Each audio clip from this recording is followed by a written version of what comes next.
रहे हैं ESPN 9 news और स्वागत है आप सभी दर्शकों का मेरे खास प्रोग्राम में। और खास प्रोग्राम में इस वक्त सबसे ज्यादा हलचल जो है वो है लोकसभा चुनाव को लेकर। और एक तरफ जहां कांग्रेस अध्यक्ष राहुल गांधी ने प्रियंका गांधी के नाम का मास्टर स्ट्रोक उत्तर प्रदेश में खेल दिया है, तो वहीं कहीं ना कहीं अब चुनावों से पहले राजनेताओं के विवादित बोल, उनकी अभद्र भाषा, उनके बेतुके बोलों की शुरुआत हो गई है। और हम सिर्फ इसमें बीजेपी को ही क्यों इंक्लूड कर रहे हैं, इसमें बीएसपी से लेकर सपा, सपा से लेकर कांग्रेस और बाकी नेता भी शामिल हैं। यहाँ तक कि जो वरिष्ठ नेता हैं वो भी कहीं ना कहीं बहुत उल जुलूल बयानबाजी करते हैं चुनावों से पहले, और एफआईआर भी दर्ज होती हैं, मामले भी दर्ज होते हैं, कोर्ट तक भी मामले पहुंच जाते हैं, फिर वहां पे रफा दफा हो जाते हैं। यानी कि ये चुनाव की सुनामी है और जिसमें जो चाहे जैसा चाहे वैसा बोल सकता है। अभी हाल ही में दीनदयाल उपाध्याय, यानी कि जिसका पहले नाम मुगल सराय था, वहां की बीजेपी विधायक साधना सिंह ने बयान दिया था बसपा सुप्रीमो मायावती को लेकर जो उन्होंने बयान दिया था उसकी मैं भी निंदा करती हूं। कहीं ना कहीं वो एक महिला होने के नाते जो उन्होंने एक महिला को इस तरह की भाषा का इस्तेमाल किया महिला के लिए, वो सरासर गलत है। आप राजनीति करिए, आपको किसी ने करने के लिए मना नहीं, किसी भी ने भी करने के लिए मना नहीं किया, लेकिन कम से कम किसी इंसान की डिग्निटी को बरकरार रखिए, किसी शख्स की प्रतिष्ठा को बरकरार रखिए। और एक महिला होने के नाते अगर आप एक महिला को इस तरह से ऐसे शब्दों से नापेंगी तोलेंगी तो जाहिर सी बात है इसकी आलोचना होना तो बनता ही है। और ऐसे में जिस तरह से बीजेपी विधायक साधना सिंह का जिक्र हुआ, हालांकि साधना सिंह का बैकग्राउंड बहुत ही ज्यादा दिलचस्प है। वो इससे पहले सपा के एक नेता को भी गाली दे चुकी हैं, उनका वीडियो वायरल हुआ था। इसके अलावा वो डीआरएम को हड़का चुकी हैं, यानी उनका एक कंट्रोवर्शियल एक बैकग्राउंड रह चुका है और इसीलिए उनका नाम साधना सिंह भी है। इसीलिए उनकी कहीं ना कहीं एक तूती बोलती है जिस क्षेत्र का वो प्रतिनिधित्व करती हैं। साधना सिंह के बयान पे बीएसपी भी बौखला गई थी, सपा भी बौखला गई थी, बाकायदा प्रेस कॉन्फ्रेंस करके अखिलेश यादव ने निशाना भी साधा था। बहुत सी बातें हुई थी, भाई मायावती का अपमान मेरा अपमान है, अखिलेश यादव ने कहा था, भले वो गेस्ट हाउस कांड भूल गए हों, खैर छोड़िए वो सब बातें। लेकिन हाँ, अब जिस तरह से साधना सिंह पर लोग पलटवार कर रहे थे, साधना सिंह ने हालांकि अपने बयान पर माफी मांगी, लेकिन अब उनके बयान को सही ठहरा रहे हैं बेरिया से विधायक, यानी भारतीय जनता पार्टी के विधायक जो कि बेरिया से विधायक हैं। पूर्वांचल का ही जिक्र कर रही हूं मैं, सुरेंद्र सिंह, उन्होंने साधना सिंह के बयान का सपोर्ट किया है और समर्थन करते हुए कहा है गलत कुछ नहीं कहा। और इसके अलावा उन्होंने मायावती को भी ऐसे ऐसे शब्दों से तौल दिया है जो शायद एक पुरुष होने के नाते उन पर शोभा नहीं देता है। आपके अंदर कितना गुस्सा है, जो भी कहना है वो कहिए, आपको एक मर्यादा को बरकरार रखना चाहिए। एक महिला पे आप जब टिप्पणी कर रहे हो, वो महिला चाहे आम हो और चाहे खास हो, महिला होती है, महिला की प्रतिष्ठा समान होती है। लेकिन सुरेंद्र सिंह की जो अभी मैं बाइट सुनवाऊंगी आपको, जरा उसको सुनिए और आप खुद सोचिए वो किस तरह की बयानबाजी कर रहे हैं। पीएम मोदी, बीजेपी लगातार महिलाओं की कवायद करती है, महिलाओं को आगे लाने की बात करती है, महिलाओं को बढ़ चढ़ कर आगे बढ़ाने की बात करती है, महिलाओं की हिस्सेदारी की बात करती है। हालांकि महिला आरक्षण बिल आज तक पास नहीं हो पाया, ना यूपीए ने पास किया ना एनडीए ने पास किया। अब ऐसे में कुल मिलाकर जिस तरह से ये नेता जिन्होंने मायावती को इतने शब्दों से नवाजा है, आप सुनिए खुद क्या कहा है इन्होंने बसपा सुप्रीमो मायावती के लिए और किस तरह से इन्होंने साधना सिंह का समर्थन किया है, सुनिए जरा।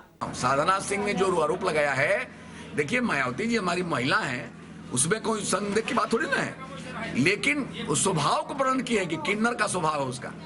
भाई उसका दुकान बंद हो गया था, और 0 सीट पाई थी, 00 लोकसभा में, तो दुकान बंद हो गया था। अब जो है ताला लटक गया था दुकान में, तो उसने जो है किरासन तेल है सपा। सुना आपने सुरेंद्र सिंह की ये शोभनीय भाषा, मैं तो शोभनीय ही बोलूंगी क्योंकि जितना देख रही हूँ मैं, हमारी भारतीय सियासत में राजनीति का स्तर बहुत ही ज़्यादा गिरता जा रहा है। हम मॉडर्न तो होते जा रहे हैं, कपड़ों से भी हो गए, खाने से भी हो गए, लेकिन शायद सोच से अभी भी नहीं हुए हैं। और हम राजनीति में कब किसके खिलाफ कौन सी टिप्पणी कर जाते हैं हमें पता ही नहीं चलता है। खैर, कांग्रेस के नेता मणिशंकर अय्यर ने भी पीएम मोदी को बोला था, उनके खिलाफ भी विवादित बयान दिया था, जिस पर गुजरात असेंबली इलेक्शन में आपने देखा होगा किस तरह से पीएम मोदी ने उसी पर इमोशनल अपील करके चुनाव जीत लिया था। अब ऐसे में आप खुद सोचिए कि आप यहाँ पर बीजेपी की विधायक बसपा सुप्रीमो पर टिप्पणी करती हैं, फिर वो माफी मांगती हैं और फिर उन्हीं के बीजेपी के ही विधायक साधना सिंह का बयान का समर्थन करते हैं। और मायावती को किस तरह से उन्होंने बोला है वो आपने खुद उनकी मुजबानी सुना है। खैर, सुरेंद्र सिंह यही नहीं रुके, उन्होंने बात की है प्रियंका गांधी को लेकर और कांग्रेस अध्यक्ष राहुल गांधी को लेकर, क्योंकि राहुल गांधी ने अब पूर्वांचल का प्रभारी बनाया है प्रियंका गांधी को, और ऐसे में कहीं ना कहीं वो महासचिव नियुक्त की गई हैं कांग्रेस की तरफ से। और अब पूरी जो गणित है बिठाएंगी प्रियंका गांधी पूर्वांचल में। वैसे ही मुकाबला बहुत दिलचस्प है। पहले कहा जा रहा था तक उत्तर प्रदेश में एसपी बीएसपी वर्सेस बीजेपी देखने को मिलेगा, लेकिन अब त्रिकोणीय मुकाबला हो गया, यानी एसपी बीएसपी बीजेपी और कांग्रेस, यानी 3 लोगों के बीच मुकाबला बहुत दिलचस्प हो गया है। और ऐसे में जो ब्रह्मास्त्र चला दिया प्रियंका गांधी के नाम का राहुल गांधी ने, उस पर अब शायद बीजेपी तिलमिला गई है, एसपी बीएसपी के भी होश उड़ गए हैं। कांग्रेस बहुत ज्यादा जश्न में डूबी हुई है, अब बहुत ज्यादा सकारात्मक परिणाम की उम्मीद कर रही है, लेकिन प्रियंका गांधी कितने सकारात्मक परिणाम ला पाती हैं, सिंधिया को जो जिम्मेदारी सौंपी गई है वो कितना खरे साबित होते हैं, ये बहुत दूर की बात है। और नहीं होते हैं तब क्या करेंगे कांग्रेस अध्यक्ष राहुल गांधी? क्या वाकई राहुल गांधी पर बीजेपी तो तोहमत लगा रही है कि राहुल गांधी अब उतने निर्णायक नेता नहीं रहे जितने कि प्रियंका गांधी हैं? तो क्या ऐसे में हम वाकई मान लें कि राहुल गांधी में अब वो क्षमता नहीं रह गई है जो उनके अंदर क्षमता होनी चाहिए? सोनिया गांधी जब कांग्रेस की अध्यक्ष थी तब उन्होंने प्रियंका गांधी को क्यों नहीं लेकर आई? राहुल गांधी क्यों लेकर आए? हो सकता है इसके पीछे कोई स्ट्रैटेजी हो सकता है ये वक्त की जरूरत हो सकता है ये भी है कि राहुल गांधी उतने मजबूती के कगार पे ना आ पा रहे हों। बहुत सी बातें हैं, लेकिन कुल मिलाकर अभी फिलहाल कांग्रेसी जो हैं, कांग्रेस कार्यकर्ता जो हैं, कांग्रेस के जो नेता हैं, वो प्रियंका गांधी में एक सकारात्मक एक छवि ढूंढ रहे हैं, एक सकारात्मक परिणाम की उम्मीद कर रहे हैं। पूर्वांचल जो कि सबसे कठिन डगर है पूर्वांचल की, वहां पर उनको वहां की जिम्मेदारी उन्हें सौंपी गई है।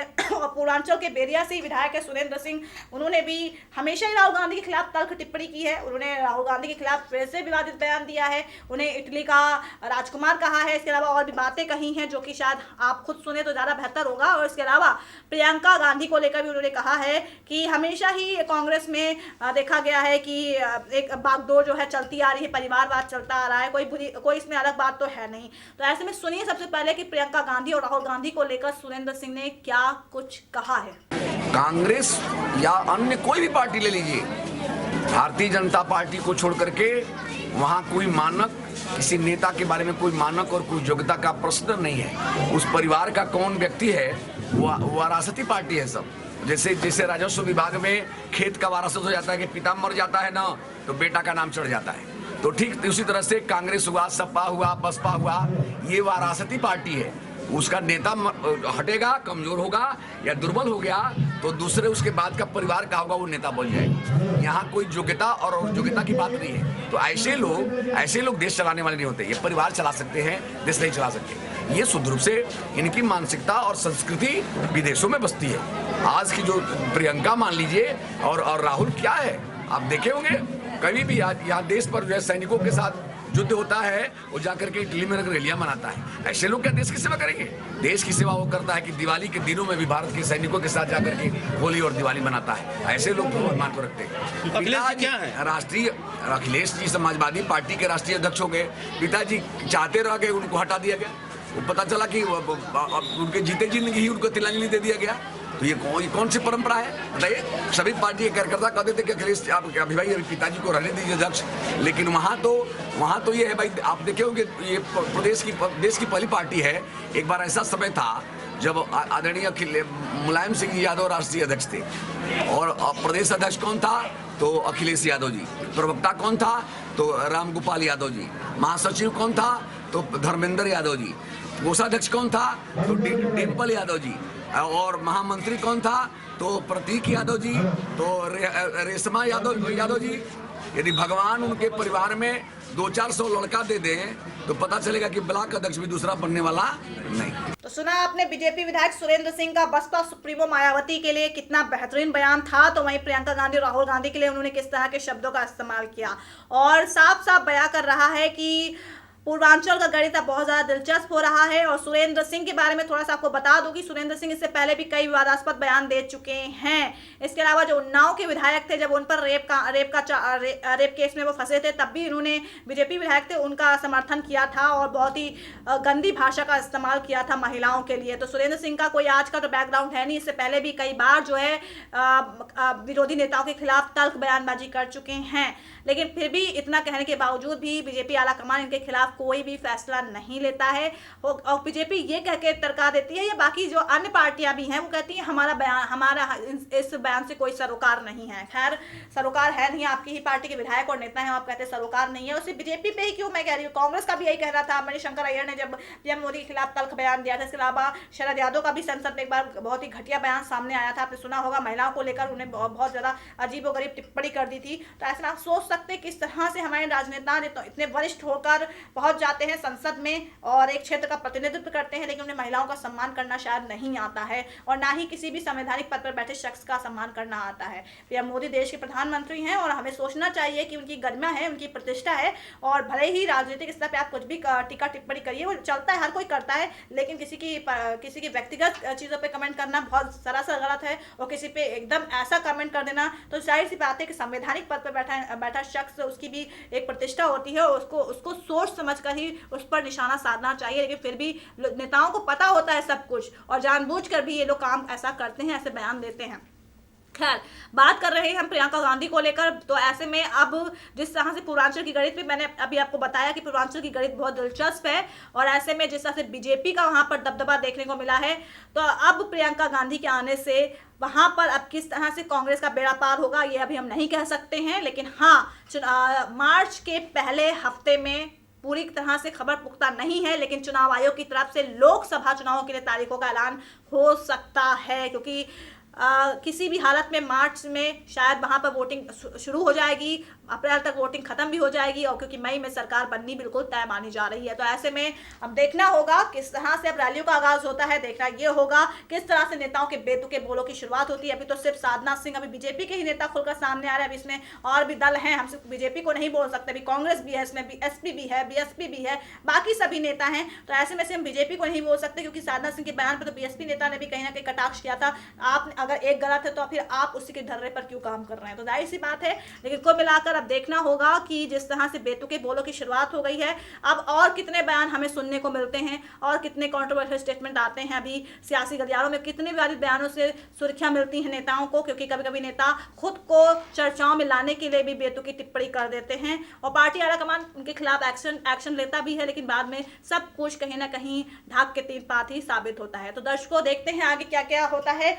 चुनावी सरगर्मियां तेज हो गई हैं उत्तर प्रदेश में, लेकिन कुल मिलाकर अब प्रियंका गांधी का जो फैसला, प्रियंका गांधी को लेकर जो फैसला उत्तर प्रदेश में लिया गया है, वो कहीं ना कहीं अब अन्य विरोधी पार्टियों को सोचने पर मजबूर जरूर कर रहा है। और वहीं जिस तरह से बसपा सुप्रीमो के लिए सुरेंद्र सिंह, बीजेपी के जो विधायक हैं, उन्होंने जो भाषा का इस्तेमाल किया, आप देखते हैं कि बीएसपी उस पर क्या पलटवार करती है। तो आज खास प्रोग्राम में बस इतना ही, होगी आपसे फिर कल मुलाकात, लेकिन तब तक के लिए नमस्कार।